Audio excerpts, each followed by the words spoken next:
నారాయణం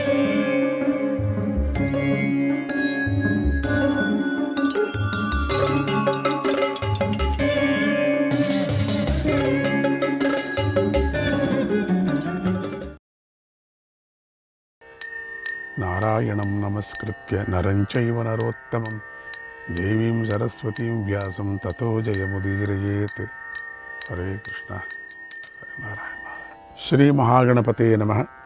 శ్రీకృష్ణాయ పరమాత్మనే నమః. శ్రీ వేదవ్యాసాయ నమః. సంభవ పర్వము అని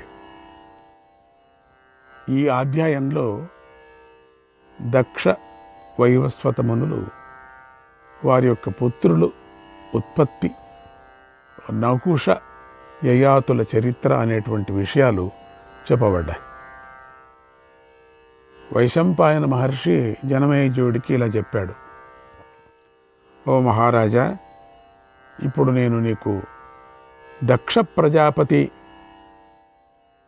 వైవస్వత మనువు, భరతుడు, కురువు, పూరుడు, అజామిడులు చరిత్రను గురించి చెబుతాను.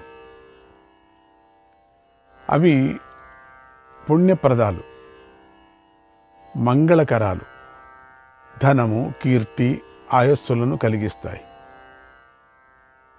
ప్రచేతసుడికి 10 మంది పుత్రులు కలిగారు. వారు మహర్షుల వంటి సత్పురుషులు. వీరిని పుణ్యజనులు అంటారు. పూర్వం వీరి నోటి నుండి అగ్ని వెలువడి వృక్షాలను భస్మం చేసింది. వీరికి దక్షుడు పుట్టాడు. ఈ దక్షుడి వల్లనే ఈ ప్రజలంతా పుట్టారు. కనుక దక్షుడే ఈ లోకానికి పితామహుడు. దక్షుడు వీరిని అనే భార్య యందు తనలాగా కఠోర నియమాలు పాటించేటువంటి 1000 మంది పుత్రులను కన్నాడు. వీరణుని కూతురు, ఈమెకు అసిక్ని అనే మరో పేరు కూడా ఉంది. ఈ దక్ష పుత్రులకు ఒకనాడు నారద మహర్షి సాంఖ్యాజ్ఞానాన్ని ఉపదేశించి మోక్ష విద్యను బోధించాడు. అప్పుడు దక్షపుత్రులు విరక్తులై ఇల్లు విడిచి అడవికి వెళ్ళిపోయారు. దక్షుడు ఇంకా సంతానం కనాలని కోరుకొని 50 మంది పుత్రికలను కన్నాడు. వారిలో 10 మంది కన్యలను ధర్మదేవుడికి ఇచ్చాడు. 13 మందిని కశ్యపుడికి ఇచ్చాడు. కాలచక్రం సాగటం కోసం 27 మందిని చంద్రుడికి ఇచ్చాడు. మరీచ మహర్షి పుత్రుడు కశ్యపుడు. ఆయన తన 13 మంది భార్యలలో శ్రేష్ఠురాలైన అదితి యందు ఇంద్రాది దేవతలను, ఆదిత్యులను కన్నాడు. తర్వాత ఆమె యందే వివస్వంతుడిని, అంటే సూర్యుడిని కన్నాడు. ఆ వివస్వంతుడికి యముడు పుట్టాడు. అతడినే వైవస్వతుడు అంటారు కూడా. ఆ వైవస్వతుడికే, అంటే సూర్యుడికే మనువు పుట్టాడు. మనువు తమ్ముడు యముడు. మనువు ధర్మాత్ముడు. అతడి నుంచే వంశం వృద్ధి చెందింది. ఈ మను వంశంలో పుట్టిన వారే మానవ జాతిగా ప్రసిద్ధి చెందారు. మానవుల వల్ల జన్మించిన మానవులందరూ అంటే బ్రాహ్మణ క్షత్రియులుగా చెప్పబడ్డారు. బ్రాహ్మణులు వేదాన్ని పఠించి రక్షించారు. మనువు యొక్క కుమారుల్లో 10 మంది ముఖ్యులు: వేణుడు, దృష్ణుడు, నరిష్యంతుడు, నభాగేక్షుకుడు, కాలరూపుడు, శర్వాతి, ఇలా వృషద్రుడు, నాభాగారిష్ఠుడు. వీరే కాకుండా మనువుకు 50 మంది పుత్రులు ఉన్నారు. అయితే వారిలో వారికి కలహాలు వచ్చి నశించారు కూడా. ఇలకు పురూరవుడు జన్మించాడు. అతడు సముద్రంలోని 13 ద్వీపాలను పాలించాడు. అతడు సకల ప్రాణులతోనూ కలిసి ఉండేవాడు. బలపరాక్రమాలను చూసుకొని గర్వంతో బ్రాహ్మణులతో కొట్లాటకు దిగేవాడు. ఒకనాడు బ్రాహ్మణులు ఏడుస్తూ ఉన్న దాన్ని పట్టించుకోక వారి రత్నరాసులన్నీ దొంగిలించాడు. అప్పుడు బ్రహ్మలోకం నుండి సనత్ కుమారుడు వచ్చి, నాయనా ఇది తప్పు, బ్రాహ్మణులను బాధించకు, ఏడిపించకు అని ఉపదేశించాడు. అయినా పురూరవుడు ఆ ఉపదేశాన్ని లక్ష్య పెట్టలేదు, వాళ్లకు వెల ఇవ్వలేదు. అప్పుడు సనత్ కుమారుడి వెంట వచ్చినటువంటి సనకాదులు కోపించి పురూరవుడిని శాపించారు. ఆ శాపంతో అతడు నశించాడు. ఆ పురూరవుడు లోభి అయి ప్రవర్తించాడు. బలగర్వంతో వివేకాన్ని కోల్పోయాడు. అతడే గంధర్వలోకంలో ఉన్నటువంటి 3 అగ్నులను ఊర్వశిని భూలోకానికి తెచ్చాడు. అతడికి ఊర్వశికి ఆయువు, ధీమంతుడు, అమావసుడు, దృఢవాయువు, వనవాయువు, శతవాయువు అనేటువంటి 6 పుత్రులు కలిగారు.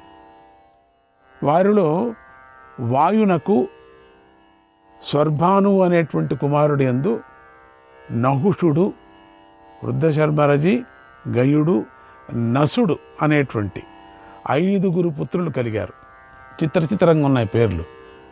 వారిలో నహుషుడు బుద్ధివంతుడు, సత్య పరాక్రమముడు అయ్యాడు. పెద్ద రాజ్యాన్ని కూడా ధర్మంగా పాలించాడు. దేవతలు, ఋషులు, విప్రులు, గంధర్వులు, నాగులు, రాక్షసులు 4 వర్ణాల ప్రజలను పాలించాడు. దొంగలను, బందిపోటు దొంగలను సంహరించాడు. పన్ను చెల్లించవలసిందిగా అవసరం లేని ఋషులకు పన్ను విధించి వారిని కూడా బాధించాడు. ఒకనాడు ఇంద్ర పదవిలో ఉన్నప్పుడు ఆ నహుషుడు మహర్షులను పశువుల్లాగా తనకు వాహనాలుగా చేసుకొని తనను మోయించుకున్నాడు. వెంటనే పతనమయ్యాడు. తన పరాక్రమము, తేజస్సు, తపస్సు, బలం చేత దేవతలను తిరస్కరించి ఇంద్ర పదవిని అనుభవించాడు. ఆ నహుషుడికి యతి, యయాతి, సంయాతి, ఆయాతి, అయతి, ధ్రువుడు అనే 6 పుత్రులు ఉన్నారు. వారిలో యతి యోగాన్ని ఆశ్రయించి బ్రహ్మభావాన్ని పొందాడు. యయాతి సామ్రాట్టు అయ్యాడు. భూమినంతా పాలించి యజ్ఞాలు చేశాడు. పితృదేవతలను, దేవతలను శ్రద్ధతో అర్చించాడు. ప్రజలను ప్రేమతో పాలించాడు. అతడికి దేవయాని, శర్మిష్ఠ అని 2 భార్యలు. వారిలో దేవయాని యందు యదువు, తుర్వసువు కలిగారు. శర్మిష్ఠ యందు దృహ్యుడు, అనువు, పూరుడు అనేవారు కలిగారు. యయాతి ఈ 5 పుత్రులతో కలిసి అనేక సంవత్సరాలు ధర్మంగా ప్రజలను తాను పాలించాడు. కొంతకాలానికి అతి భయంకరమైనటువంటి వృద్ధావస్థ యయాతికి ప్రాప్తించింది. అతడి యవన సౌందర్యాలు నశించాయి కూడా. ఒకనాడు యయాతి పుత్రులను పిలిచి వారితో ఇలా అన్నాడు, నాయనలారా, యవనేన చరన్ కామాన్ యువతిభిః సహ విహర్తు మహమిచ్చామి సాఖ్యం కురుత పుత్రకాః. పుత్రులారా, నేను యువకుడనై యువతలతో కలిసి కోరికలను అనుభవిస్తూ విహరించాలని కోరిక ఉంది, అందుకు మీరు నాకు సహాయం చేయండి అన్నాడు. అప్పుడు పెద్ద కొడుకైనటువంటి యదువు, తండ్రి, ఇప్పుడు మా యవ్వనంతో నీకేం పని? ఏం చేద్దామనుకుంటున్నావు? స్పష్టంగా చెప్పు అని అడిగారు. యయాతి, ఏమీ లేదు, నీ యవ్వనం నాకిచ్చేసి నా ముసలితనం నువ్వు తీసుకో. నేను నీ యవ్వనంతో విషయసుఖాలను అనుభవిస్తాను. పుత్రులారా, నేను అనేక దీర్ఘసత్రయాగాలు చేశాను. శుక్రుడి శాపం వల్ల కామ పురుషార్థాన్ని అనుభవించలేదు. అందుచేత కోరికలు తీరక తపించిపోతున్నాను. మీలో ఒకరు నా ముసలి శరీరంతో రాజ్యాన్ని పాలించండి. నేను యవ్వనంతో యువకుడనై కోరికలను అనుభవిస్తాను అన్నాడు. ఆ మాటలు విని యదువు మొదలైనటువంటి పుత్రులు ఎవరు ఒప్పుకోలేదు. ఇదేంటిది, నాన్నగారు ఇంత పెద్ద యజ్ఞాగాదులు చేసి ఇంత రాజు అయిపోయి, మామూలుగా వృద్ధాప్యం అందరికీ వస్తుంది కదా, అది అప్పుడు 400, 500, 600, 1000 సంవత్సరాల వరకు ఉండేవారు. ఇంతగా ఉండినప్పటికి కూడా ఈయనకేది కోరికలు ఇంకా తీరలేదంటున్నాడే. చీచి, ఇదేంటిది? యదువు మొదలైన పుత్రులు ఎవరూ ఒప్పుకోలేదు ఆ సమయంలో. కానీ చిన్నవాడు సత్యవ్రతుడు మాత్రం ఒప్పుకున్నాడు. యదువే ఒప్పుకోలేదు, మిగతా వాళ్ళు ఎవరూ ఒప్పుకోలేదు. చిన్నవాడు మాత్రము ఒప్పుకున్నాడు. యయాతితో చెప్తున్నాడు, రాజా, నీ కోరిక తీర్చడానికి నేను సిద్ధం. నా యవ్వనం తీసేసుకొని నువ్వు ఆనందించు. నేను నీ ముసలితనాన్ని తీసుకొని నీ మాట పాటిస్తాను అన్నాడు. వెంటనే యయాతి తన తపోబలంతో పూరుడి యవ్వనాన్ని తాను తీసుకున్నాడు. తన ముసలితనాన్ని కొడుకు ఇచ్చాడు. అప్పటి నుంచి యయాతి యువకుడైపోయాడు. ముసలివాడుగా ఉండినవాడు యువకుడైపోయాడు. పూరుడు వృద్ధుడైపోయాడు. యయాతి యువకుడిగా 1000 సంవత్సరాలు సంసార సుఖాలను అనుభవించాడు. 1000 సంవత్సరాలు అనుభవించాడు. కుబేరుడి చైత్రరథం అనేటువంటి వనానికి వెళ్ళి అక్కడ విశ్వచి అనే అప్సరతో కూడా ఆనందించాడు. అయినా కామభోగాల యందు యయాతికి తృప్తి తీరలేదు. చూడండి, 1000 సంవత్సరాలు కామభోగాన్ని అనుభవించినా కూడా తృప్తి తీరలేదు. మనస్సులో బాగా ఆలోచించి ఇలా గానం చేశాడు. నజాతు కామః కామానాం ఉపభోగేన శామ్యతి హవిషా కృష్ణవర్మేణ భూయ ఏవాభివర్ధతే. కోరికలు అనుభవించినంత మాత్రాన అవి ఎప్పుడూ శాంతించవు. హవిస్సుతో అగ్నిజ్వాలలు వృద్ధి చెందినట్లుగా అనుభవంతో కోరిక మళ్ళీ అభివృద్ధి చెందుతూనే ఉంటుంది.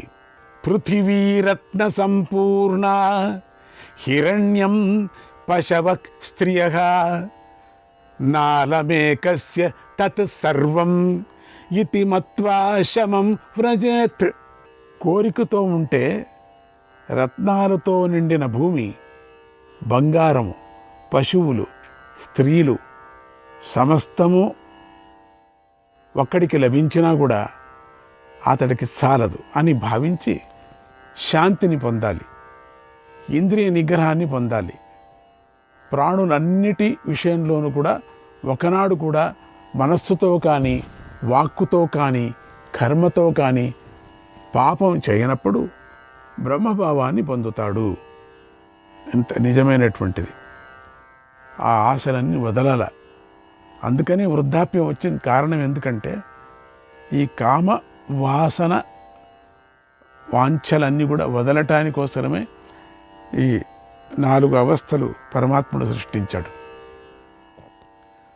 లేకపోతే ఒకే అవస్థలో 100 సంవత్సరాలు పెట్టి తీసుకువెళ్ళచ్చు కదా.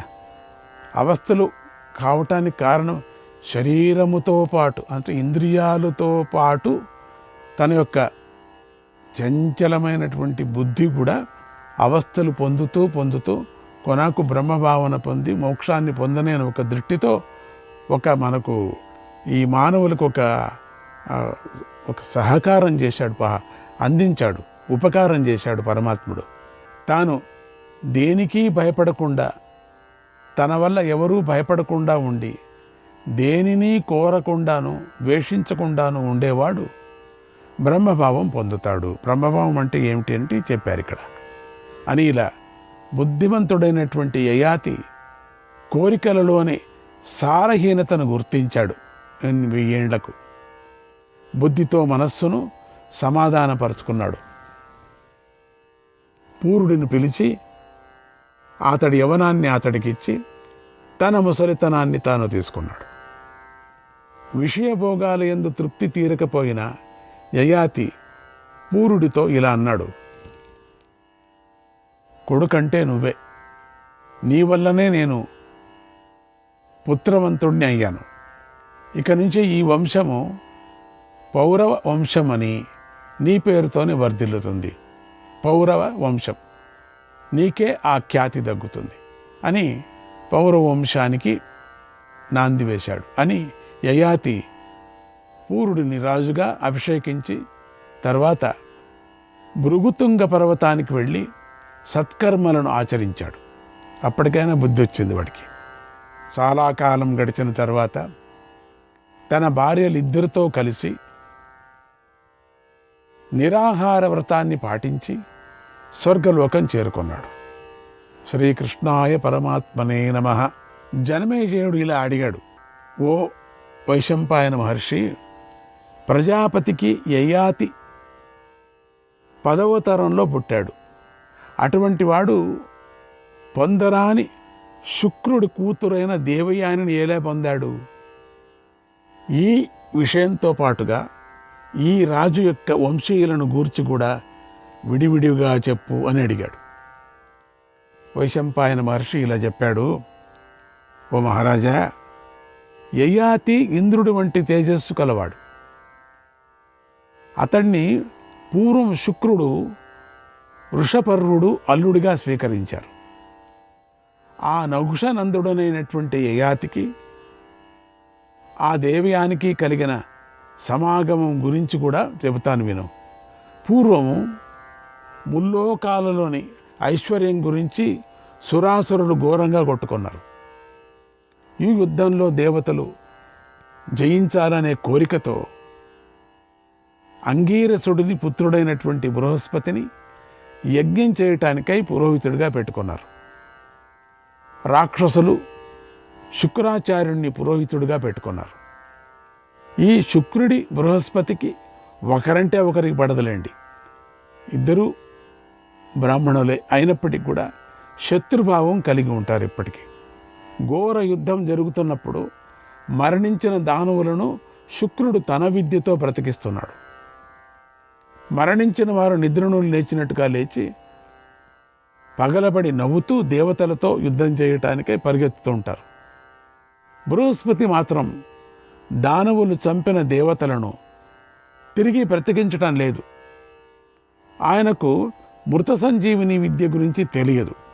అందువల్ల రాక్షస బలం ఎక్కువైపోయింది, దైవ బలం అంతా తగ్గిపోయింది, దైవ సైన్యమంతా. ఈ రహస్యాన్ని దేవతలు గమనించారు, ఎంతో దుఃఖించారు.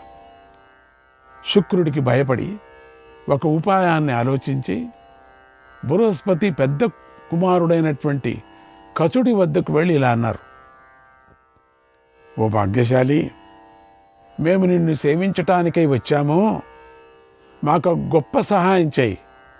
శుక్రుని వద్ద మృత సంజీవిని విద్యను నేర్చుకొని ఇక్కడికి రా, మమ్మల్ని రక్షించు. అప్పుడు మాతో పాటుగా నువ్వు కూడా హవిర్భాగాన్ని స్వీకరించవచ్చు. ఇప్పుడే బయలుదేరు. ఆ శుక్రుడు వృషపర్వుడి వద్ద ఉన్నాడు. ఆయన దానవులను మాత్రమే రక్షిస్తున్నాడు, కానీ దేవతలను రక్షించటం లేదు. శ్రీకృష్ణాయ పరమాత్మనే నమః.